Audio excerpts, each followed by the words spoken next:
अगर आपको अपने जीवन में कुछ करना है तो डेली सुबह 6 बजे जीके जीनियस पंकज के करेंट अफेयर के वीडियो के साथ लड़ना है। दोस्तों, आज मैं आप सभी के लिए लेकर आया हूँ 16 जनवरी 2024 के करेंट अफेयर के सारे इम्पोर्टेंट क्वेश्चन एक ही वीडियो पर। तो चलिए शुरू करते हैं। आज का पहला सवाल आप सभी के स्क्रीन पर है। समुद्र पर बने भारत के सबसे लंबे पुल का उद्घाटन किसने किया? ऑप्शन है नरेंद्र मोदी, अमित शाह, राजनाथ सिंह या फिर अनुराग सिंह ठाकुर जी ने। अगर आपको इस सवाल का सही जवाब पता हो तो हमारे कमेंट बॉक्स में इसका उत्तर जरूर बताइएगा।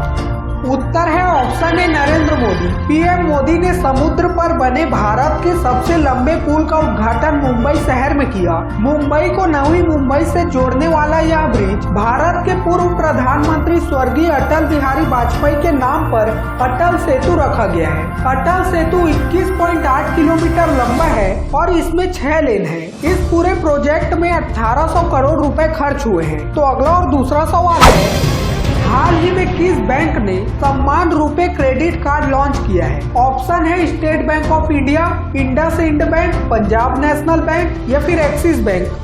उत्तर है ऑप्शन बी इंडसइंड बैंक, जिसने हाल ही में national payments corporation of India मतलब एनपीसीआई के साथ साझेदारी में यूपीआई सुविधा से लैस इंडसइंड बैंक सम्मान रुपए क्रेडिट कार्ड लॉन्च किया है। यह कार्ड सरकारी क्षेत्र के कर्मचारियों के लिए लॉन्च किया गया है। यह कार्ड विभिन्न प्रकार के स्पेशल ऑफर के साथ डिजाइन किया गया है। तो अगला और तीसरा सवाल है, स्वच्छ सर्वेक्षण 2023 में किन 2 शहरों को सबसे स्वच्छ गंगा शहर का अवार्ड मिला? ऑप्शन है ए वाराणसी और कानपुर, बी वाराणसी और प्रयागराज, सी कानपुर और प्रयागराज या फिर डी प्रयागराज और गाजीपुर। उत्तर है ऑप्शन बी वाराणसी और प्रयागराज। उत्तर प्रदेश के वाराणसी और प्रयागराज को सबसे स्वच्छ गंगा शहर के रूप में चुना गया है। तो अगला सवाल जानने से पहले चलिए जानते हैं 16 जनवरी 2024 को क्या स्पेशल है। तो दोस्तों, आज है नेशनल स्टार्टअप डे। प्रधानमंत्री नरेंद्र मोदी ने वर्ष 2021 में 16 जनवरी को राष्ट्रीय स्टार्टअप दिवस के रूप में घोषित किया था। तब से भारतीय स्टार्टअप पारिस्थितिकी तंत्र की सराहना और प्रचार करने के लिए सरकारी और गैर सरकारी संगठनों द्वारा विभिन्न कार्यक्रम आयोजित किए जाते हैं। तो दोस्तों, चलिए बढ़ते हैं अगले सवाल की तरफ। 2024 हेनले पासपोर्ट इंडेक्स में भारत की रैंक क्या है? ऑप्शन है 70, 75, 80 या फिर 85 रैंक। उत्तर है ऑप्शन सी 80 रैंक। भारत वर्तमान में 2024 हेनले पासपोर्ट सूचकांक में 80वें स्थान पर है। भारतीय पासपोर्ट धारकों को थाईलैंड, इंडोनेशिया, मॉरिशस, श्रीलंका और मालदीव जैसे लोकप्रिय पर्यटन स्थलों सहित 62 गंतव्यों तक वीजा मुक्त प्रवेश प्राप्त है। जापान और सिंगापुर ने अपने पासपोर्ट की ताकत और वैश्विक पहुंच पर जोर देते हुए पिछले 5 वर्षों से लगातार हेनले पासपोर्ट सूचकांक पर प्रथम स्थान पर कब्जा बनाए रखा है। तो अगला और 5वां सवाल है, नागरिक उड्डयन मंत्री ज्योति आदित्य सिंधिया की घोषणा के अनुसार 1 महीने के भीतर किस राज्य में 5 नए हवाई अड्डों का उद्घाटन किया जाएगा? ऑप्शन है राजस्थान, उत्तर प्रदेश, महाराष्ट्र या फिर मध्य प्रदेश।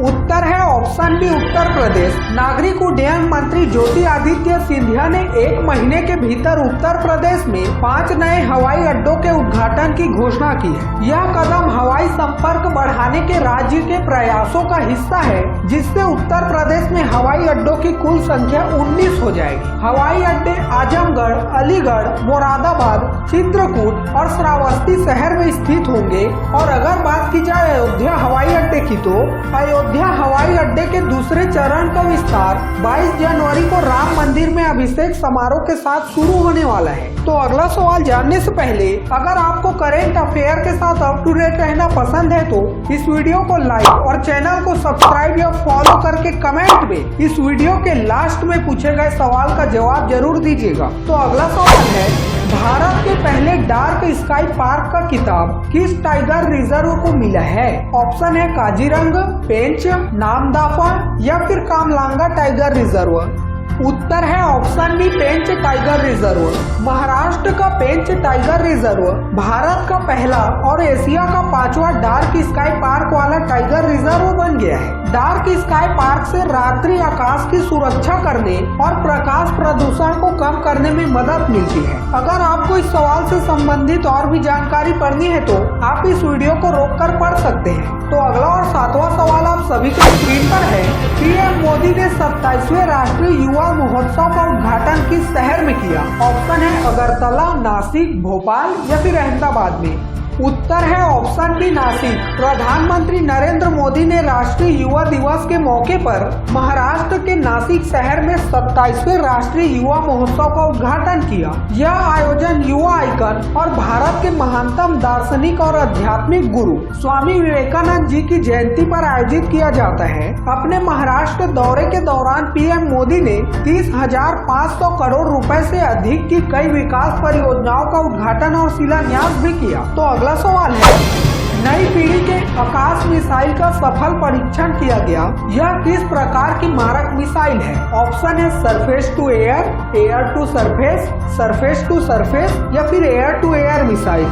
उत्तर है ऑप्शन है सरफेस टू एयर मिसाइल। रक्षा अनुसंधान और विकास संगठन DRDO ने उड़ीसा के तट पर एकीकृत परीक्षण रेंज चांदीपुर से नई पीढ़ी की आकाश मिसाइल का सफल परीक्षण किया। यह टेस्टिंग बहुत कम ऊंचाई पर हाई स्पीड वाले मानव रहित एयर टारगेट पर की गई। आकाश नई पीढ़ी की सतह से हवा मतलब सरफेस टू एयर में मार करने वाली मिसाइल रक्षा प्रणाली है।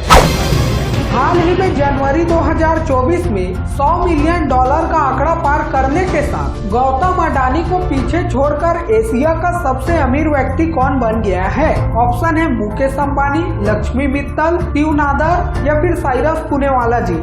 उत्तर है ऑप्शन है मुकेश अंबानी। जनवरी 2024 में मुकेश अंबानी की कुल संपत्ति $100 बिलियन को पार कर गई। इसके साथ ही मुकेश अंबानी गौतम अडानी को पछाड़कर एशिया के सबसे अमीर आदमी बन गए। रिलायंस इंडस्ट्रीज के अध्यक्ष और प्रबंध निदेशक मुकेश अंबानी ने 12 जनवरी 2024 को एशिया के सबसे अमीर व्यक्ति का खिताब फिर से हासिल कर लिया। उनकी कुल संपत्ति $100 बिलियन के महत्वपूर्ण मील के पत्थर को पार कर गई और उन्होंने गौतम अडानी को पीछे छोड़ दिया, जिन्होंने हाल ही में यह पद संभाला था। तो दोस्तों चलिए बढ़ते हैं अगले सवाल की तरफ। चेन्नई में विश्व तमिल प्रवासी दिवस समारोह का उद्घाटन किसने किया? ऑप्शन है M.K. Stalin, MS Dhoni, Narendra Modi या फिर अमित शाह जी ने।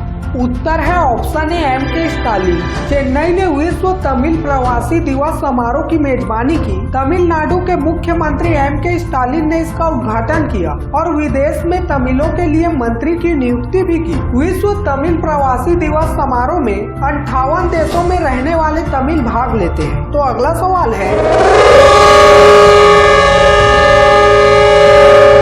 बजने के कारण आज की प्रश्नोत्तरी यहीं पर समाप्त करनी पड़ेगी।